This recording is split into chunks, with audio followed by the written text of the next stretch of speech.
20 سال کی عمر میں ہارٹ اٹیک بے وجہ نہیں ہوا کرتے۔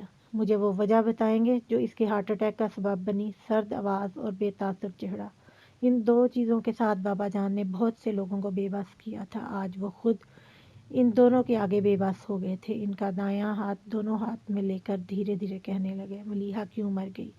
اس سوال کا جواب دینے کے لیے آپ کو ایک اعتراف کرنا ہے، اور اس اعتراف کے بعد ہو سکتا ہے کہ ملیحہ تو آپ کو معاف کر دے، لیکن بابا جان میں آپ سے وعدہ کرتا ہوں کہ قیامت تک تو کیا اس کے بعد بھی آپ کو معاف نہیں کروں گا۔ اپنی بات کہہ کر وہ رکے نہیں اور اٹھ کر باہر نکل گئے۔ بابا جان ابھی تک سکتے کی کیفیت میں تھے، پھر ان کا دھیان اپنی گود میں رکھی ڈائری کی طرف گیا۔ انہوں نے ڈائری اٹھا کر کھولی، پھر پڑھنے لگے۔ ڈائری کیا تھی؟ ان کے جرائم کی فہرست تھی۔ انہیں لگا وہ کٹہرے میں کھڑے ہیں اور تیز لہجے والا وکیل بھری عدالت میں ان کے جرائم کی فہرست پڑھ کر سنا رہا ہے۔ انہوں نے اپنی بیٹی کو قید تنہائی بخشی تھی۔ اس نے ہر قدم پر ان کے جذبات میں جروح کیے، اور آخر بات وہاں تک آ پہنچی جہاں انہوں نے ملیحہ کو ایسے دوراہے کی طرف دھکیل دیا جہاں آ کر ملیحہ پر زندگی مشکل اور موت آسان ہو گئی تھی۔ الزام کڑے تھے، لیکن بابا جان کے پاس اپنی صفائی میں کہنے کے لیے کچھ بھی نہیں تھا۔ ہر الزام سچا تھا اور ہر جرم حقیقت۔ اعتراف کے سوا اور کیا راستہ تھا؟ ڈائری ان کے ہاتھ سے چھوٹ کر گود میں گری، پھر سر کر ان کے پیروں پر اوندھی جا پڑی۔ پچھتاوے سے زیادہ اذیت کسی احساس میں نہیں، اور اعتراف سے زیادہ کرب انگیز کچھ نہیں ہوتا۔ وہ آنکھوں کے ساتھ چلانے لگے، میں نے ملیحہ کو مار ڈالا، میں نے اپنی ہی بیٹی کی جان لے لی، جو مجھ جیسے ظالم باپ کی گردن اتار دے، جس نے اپنی اولاد کا خون کیا ہو۔ مار ڈالا میں نے اپنی بچی کو، اپنی بیٹی کا قاتل ہوں میں۔ میری ملیحہ میرے ہاتھوں مر گئی۔ لوگوں مجھے مار ڈالو۔ ان کی آواز کمرے کی دیواروں سے ٹکرا کر گونجتی رہی۔ فجر کی اذانوں کے ساتھ کراچی کی مضافات میں زندگی معمول کے مطابق جاگ اٹھی تھی۔ چاچا ہوٹل کے مالک چاچا روز کی طرح اپنی بھینسوں کا دودھ نکال کر چھوٹے کی ہمراہی میں تڑکے ہی پہنچ گئے تاکہ گاہکوں کے آنے سے پہلے ان کے ناشتے کا بندوبست ہو سکے۔ ویسے بھی اس ہوٹل پر گاہک بہت آتے تھے۔ ایک تو یہ وجہ تھی کہ یہ ہوٹل ہائی وے کے ساتھ تھا، دوسرے آس پاس 50 کلومیٹر تک کوئی دوسرا ہوٹل نہیں تھا، اس لیے ہائی وے سے گزرنے والے ٹرک ڈرائیوروں کو پیٹ پوجا کے لیے چاچا ہوٹل میں ہی رکنا پڑتا۔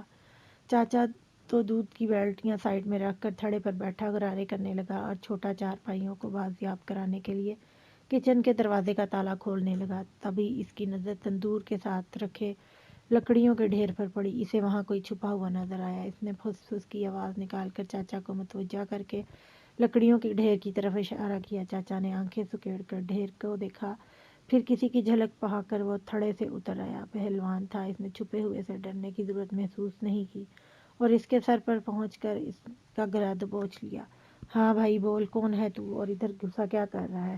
ہش! اس نے فوراً منہ پر انگلی رکھ کر اسے چپ ہونے کو کہا، پھر ادھر دیکھ کر اس کے کان کے پاس سرگوشی کی۔ آہستہ بولو، نہیں تو انہیں پتہ چل جائے گا کہ میں یہاں پر چھپا ہوں۔ کس کو پتہ چل جائے گا؟ چاچا اسی کے لہجے میں بولا، وہ جو اندر ہیں۔ اس نے کچن کے دروازے کی طرف اشارہ کیا۔ چھوٹے نے ڈر کے مارے تالا چھوڑ دیا اور دروازے سے 2 قدم پیچھے ہٹ کر کھڑا ہو گیا۔ دروازے پر تو تالا ہے، پھر کوئی اندر کیسے جائے گا؟ چاچا بولا، وہ دروازے سے نہیں گئیں۔ پھر چاچا نے چونک کر کہا، وہ وہاں سے اندر گئی ہیں۔ چاچا اور چھوٹے نے اس کے ہاتھ کے اشارے کی طرف دیکھا تو ہنس پڑے۔ اوئے، وہ یہاں سے اندر گئی ہیں؟ کمال ہو گیا۔ چاچا نے روشن دان کی طرف دیکھ کر ہنستے ہوئے کہا، جس میں سے کوئی بچی بھی مشکل سے گزرتی، اور ان کی باتوں سے تو لگتا تھا وہ کسی خاتون کا ذکر کر رہا ہے۔ ہاں، وہ سنجیدگی سے بولا، تم انہیں بتانا نہیں کہ میں یہاں ہوں، اگر انہیں پتہ چلا تو وہ بھاگ جائیں گی۔ چل نہیں بتاتے، پر ہمیں ملنے پر تو پابندی نہیں ہے۔ وہ چھوٹے تالا کھول، وہ بدستور مذاق اڑاتے ہوئے چھوٹے سے بولا، جس نے تالا تو کھول دیا لیکن دروازہ بھیڑا رہنے دیا، تو اسی لیے چھوٹا ہے۔ چاچا اس کے خوف پر اسے ملامت کرتا کچن کا دروازہ کھول کر اندر چلا گیا۔ کبھی خوف زدہ ہوتا اندر آیا، پھر وہاں تو کوئی نہیں تھا۔ اس نے سکا سانس لیا اور چارپائیاں باہر بچھانے لگا۔ اس نے اوٹ میں ہو کر اندر جھانکا، پھر انہیں نہ پا کر وہ کچن میں آ گیا۔ وہ کہاں چلی گئیں؟ او پایا، یہاں کوئی نہیں ہے۔ نہیں، وہ ادھر ہی تھیں، میں نے خود دیکھا تھا۔ وہ سڑک کراس کر کے یہاں آئی تھی، پر تندور پر چڑھ گئیں۔ انہوں نے روشن دان سے اندر چھلانگ لگا لی۔ وہ ضرور مجھ سے چھپ رہی ہیں، اس نے کہا، پھر پلیٹیں اٹھا کر دیکھتا اور گلاس جھاڑتا انہیں ایسے تلاش کرنے لگا جیسے سوئی ہو۔ دیکھ، روشن دان سے چھلانگ لگا کر اندر آئی تھی، اب روشن دان سے چھلانگ لگا کر باہر چلی گئی ہوگی۔ ایسا تو اسے باہر جا کر ڈھونڈ، جا شاباش، اس نے پچکار کر کہا۔ ادھر وہ بھی ان کو نہ پا کر مایوس ہو گیا۔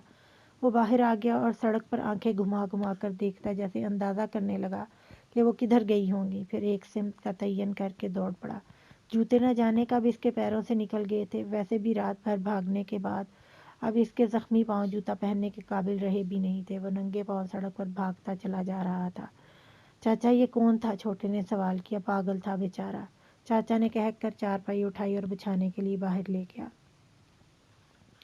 رات آفاق کے آنے کے بعد ساجد بھی جلد ہی پہنچ گیا تھا۔ ساری رات وجدان کی تلاش جاری رہی۔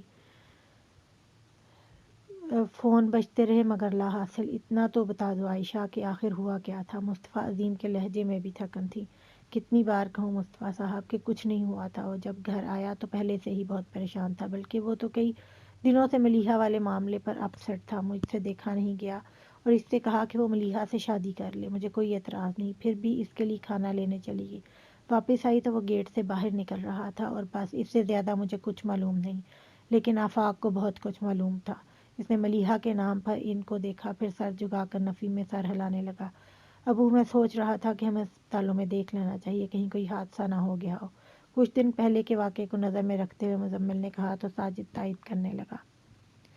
ہاں بالکل ٹھیک کہا مزمل بھائی، ہمیں اس امکان کو نظر انداز نہیں کرنا چاہیے۔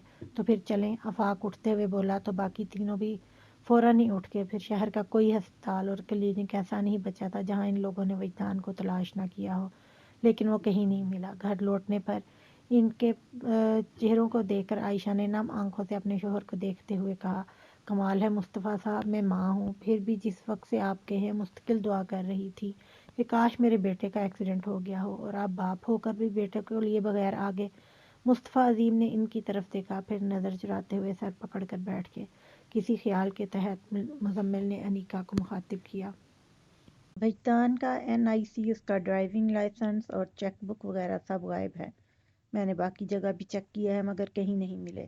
وہ جو کہنا چاہتی تھی سب پل میں سمجھ گئی۔ اس کا مطلب ہے وجدان اپنے ضروری ڈاکومنٹس اور چیک بک ساتھ لے گیا ہے، اور اگر ایسا ہے تو وہ جہاں بھی گیا ہے یقیناً واپسی کے ارادے سے نہیں گیا۔ ساجد پریشان کن لہجے میں بولا۔ مصطفیٰ عظیم تو کچھ کہنے کے لائق ہی نہیں رہے تھے، اور عائشہ بھی دوپٹے میں منہ چھپا کر سسکنے لگی۔ آفاق نے انیکا سے پوچھا، اس کے استعمال کی چیزوں میں سے اور کیا کچھ غائب ہے؟ اور تو کچھ بھی نہیں، اس کے کپڑے، جوتے اور باقی سامان سب اپنی جگہ پر ہے، بلکہ مجھے اس کا والٹ بھی اس کے بیڈ کی ڈرا میں رکھا ملا تھا، اور تو اور ملیحہ کی تصویریں بھی گھر پر چھوڑ گیا ہے۔ ملیحہ کی تصویریں؟ ایک دم ہی آفاق کے لہجے سے حیرت بھری آواز نکلی۔ ہاں، انیکا نے کہا، پھر ایک لفافہ آگے بڑھاتے ہوئے بولی، یہ مجھے وجدان کی کتابوں میں رکھا ملا تھا۔ آفاق سے پہلے مزمل نے وہ لفافہ اس کے ہاتھ سے لے کر تصویریں نکالی اور ایک تصویر پکڑ کر باقی مصطفیٰ عظیم کے ہاتھ میں دے دی۔ ساجد نے ان کے ہاتھ سے 2 تصویریں لے کر آفاق کو دیں اور ایک خود دیکھنے لگا۔ پہلی نظر میں ہی وہ پہچان گیا کہ یہی وہ تصویریں تھیں جو وجدان نے اس کے کیمرے سے کھینچی تھیں، مگر اسے تردد ہوا، یہ کیسے معلوم ہو کہ یہی ملیحہ ہے؟ عائشہ مصطفیٰ ان تصویروں کی طرف ہاتھ نہیں بڑھائے، وہ یقیناً یہ تصویریں پہلے ہی دیکھ چکی تھی۔ تم کیسے کہہ سکتی ہو کہ یہ ملیحہ کی تصویریں ہیں؟ مصطفیٰ عظیم نے وہ سوال کیا جو سب کے ذہنوں میں تھا۔ میں ملیحہ سے مل چکی ہوں، اس نے بم پھوڑا تھا۔ سب کے منہ حیرت سے کھل گئے۔ مزمل نے سرسراتے لہجے میں پوچھا، کب؟ وہ بتانے لگی، جس دن وجدان کا ایکسیڈنٹ ہوا تھا وہ وجدان سے ملنے گھر آئی تھی، اور میں نے خود بتایا تھا اور اس نے خود بتایا تھا کہ وہ ملیحہ فروخی ہے۔ پھر اپنا نمبر دے کے کہا تھا کہ وجدان سے کہو اسے کال کر لے، لیکن میں نے اس سے نمبر لے کر پھاڑ دیا۔ ویسے اب تو یہ بات صاف ہو چکی ہے کہ وجدان گھر چھوڑ کر چلا گیا ہے۔ بے دلی سے ملیحہ کی تصویر ٹیبل پر ڈالتے مزمل کے لہجے میں مایوسی تھی۔ میرا خیال ہے اب ہمیں پولیس کی مدد لے لینی چاہیے، شاید وہ اسے ڈھونڈ سکے۔ مصطفیٰ عظیم کے چہرے پر ویرانی مستقل ڈیرا ڈال چکی تھی۔ وہ کمزور سے لہجے میں کسی کو مخاطب کیے بغیر بولے تھے۔ لاؤنج میں بیٹھا ہر شخص ان کے اندر کی تھکن کو محسوس کر کے سر جھکا گیا۔ پریشانی سے ہونٹ کاٹتے ان کی آنکھیں نم ہو رہی تھیں۔ وجدان سے ان کی محبت کسی سے ڈھکی چھپی نہیں تھی۔ ان کے لیے یہ سانحہ واقعی بہت عظیم تھا۔ شوہر کو نام امید ہوتے دیکھ کر عائشہ کو اپنی طاقت بھی کمزور پڑ گئی تھی۔ انہوں نے اپنی آنکھوں کو چھلکنے سے باہر رکھنے کے لیے کوشش نہیں کی۔ ان کو روتے دیکھ کر مزمل کی افسردگی گہری ہو گئی۔ اسے بیک وقت وجدان پر غصہ بھی آ رہا تھا، اور اس کے لیے یہ بڑے بھائی کی طرح پریشان بھی ہو رہا تھا۔ مصطفیٰ عظیم طویل خاموشی کے بعد تھکے ہوئے لہجے میں بولے، تم نے مجھ سے میرا بیٹا چھین لیا ہے عائشہ۔ انہوں نے اپنے شوہر کی طرف دیکھا اور بے بسی سے بولی، مگر میں تو اجازت دے چکی تھی مصطفیٰ صاحب، پھر کیوں؟ بات ادھوری چھوڑ کر وہ آنسو پینے لگی۔ دھڑکنیں تھم جاتی ہیں، سانسیں رک جاتی ہیں، مگر وقت نہیں رکتا۔ نور الہدیٰ نے سوچا، آج ملیحہ کا سوئم بھی ہو گیا تھا۔ تم بہت بڑے وکیل ہو نا منیر حسین، ایک بات بتاؤ گے؟ کلین پر بچھی چاندنی پر بیٹھے بابا جان نے اپنے سامنے منیر حسین سے سوال کیا۔ پوچھیں بھائی صاحب، وہ بولے۔ اگر کوئی شخص کسی کو قتل کر دے تو مقتول کے ماں باپ کو یہ حق ہوتا ہے کہ اگر چاہیں تو اپنی اولاد کے قاتل کو معاف کر دیں، لیکن اگر باپ ہی اپنی اولاد کا قاتل ہو تو خون کون معاف کرے گا؟ منیر حسین ان کے سوال پر حیران ہوتے ہوئے بولے، بچے کی ماں، اور اگر ماں پہلے ہی مر چکی ہو تو؟ آپ اس طرح کی باتیں کیوں پوچھ رہے ہیں بھائی صاحب؟ کیونکہ میں معافی مانگنا چاہتا ہوں، لیکن جن کا گناہ گار ہوں، نہ مجھ میں ان کا سامنا کرنے کی ہمت ہے اور نہ ان سے معافی ملنے کی امید۔ میں جاننا چاہتا ہوں کہ ان کے سوا وہ کون شخص ہے جو مجھے معاف کر سکتا ہے۔ ایک دم ہی ان کی آواز میں لرزش آ گئی اور آنکھ سے آنسو بہنے لگے۔ ان کی طرف دیکھتے ہوئے نور الہدیٰ نے اپنے جبڑے بھینچ لیے اور لاتعلق سے گردن موڑ کر دوسری طرف دیکھنے لگے۔ ایسا کیا گناہ کیا ہے آپ نے؟ منیر حسن حیرت سے پوچھ رہے تھے۔ بابا جان نے اپنے کانپتے ہونٹوں سے توقف کے بعد کہا، میں نے ملیحہ کا قتل کیا ہے۔ اس انکشاف کو سن کر سب منہ کھولے حیرت سے انہیں دیکھنے لگے۔ آپ جانتے ہیں بھائی صاحب آپ کیا کہہ رہے ہیں؟ افتخار سرسراتی آواز میں بولے، ہاں مگر تم نہیں جانتے افتخار، یہ کیسے؟ میں نے اپنی خود پسندی ضد اور ہٹ دھرمی کا سلو پوائزن دے کر ملیحہ کو مار ڈالا۔ کیسے اپنے فیصلے کی الٹی چھری سے اس کی شرح کاٹی، کس طرح اپنی انا کے ہاتھوں سے اس کے دل کا گلا گھونٹا ہے۔ ایک پل کی موت نہیں دی اسے، پل پل اس کے جسم سے روح کھینچی ہے، تڑپا تڑپا کر مارا ہے اسے، اپنی بیٹی کو لمحہ لمحہ کی اذیت بخشی ہے۔ نور الہدیٰ کے لیے ان کا اعتراف بھی ناقابل برداشت تھا۔ وہ غیر محسوس انداز میں اٹھے اور باہر نکل گئے۔ لیکن کیوں؟ افتخار حسن حیرت سے سوال کر رہے تھے، آخر ملیحہ سے کیا گناہ سرزد ہوا تھا؟ بابا جان تڑپ کر بولے، میری بیٹی معصوم تھی افتخار حسن، اس کے نامہ اعمال میں کوئی گناہ درج نہیں تھا۔ ہاں مگر میں نے محبت کو اس کا گناہ جانا۔ محبت؟ آمنہ خالہ نے دہرایا۔ ہاں محبت، میری بیٹی نے محبت کی تھی۔ کس سے؟ بابا جان نے بڑی ممانی کو دیکھا اور کہا، وجدان مصطفیٰ سے۔ کیا؟ سمیرہ اور آفاق کے سوا ہر شخص شاک رہ گیا تھا۔ بے ساختہ سب کی نگاہوں میں ملیحہ کا جنازہ اٹھائے وجدان کا چہرہ گھوم گیا۔ میں ملیحہ کی شادی نہیں کر رہا تھا افتخار، بلکہ اپنی بیٹی کی موت کا وقت، دن اور تاریخ طے کر رہا تھا۔ ان کی آواز لڑکھڑا گئی اور وہ کانپتے لہجے میں بولے، اور دیکھو ذرا، موت نے ایک پل کی بھی تاخیر نہیں کی۔ وہ بلند آواز میں روتے ہوئے بے بسی سے کہنے لگے، میری ملیحہ کو کوئی ڈھونڈ لائے، میں اس کے پیروں پر رکھ کر معافی مانگنا چاہتا ہوں۔ افتخار حسن کو اپنا دکھ کچھ کم نہیں تھا، جس کے چہرے میں اپنی مرحومہ بہن کا عکس دیکھتے تھے۔ وہ آئینہ ٹوٹ گیا تھا۔ انہیں خود بھی ملیحہ سے بڑی محبت تھی۔ وہ جب بھی بابا جان کو دیکھتے تھے انہیں ان پر ترس آ جاتا تھا۔ اللہ نے کتنی دیر سے اولاد دے کر کتنی جلدی واپس لے لی، مگر اب ان کے دل میں بابا جان کے لیے کوئی بھی ہمدردی باقی نہیں رہی تھی۔ وہ یوں بے حس نگاہوں سے انہیں روتے ہوئے دیکھ رہے تھے جیسے ان کے آگے تماشا چل رہا ہو۔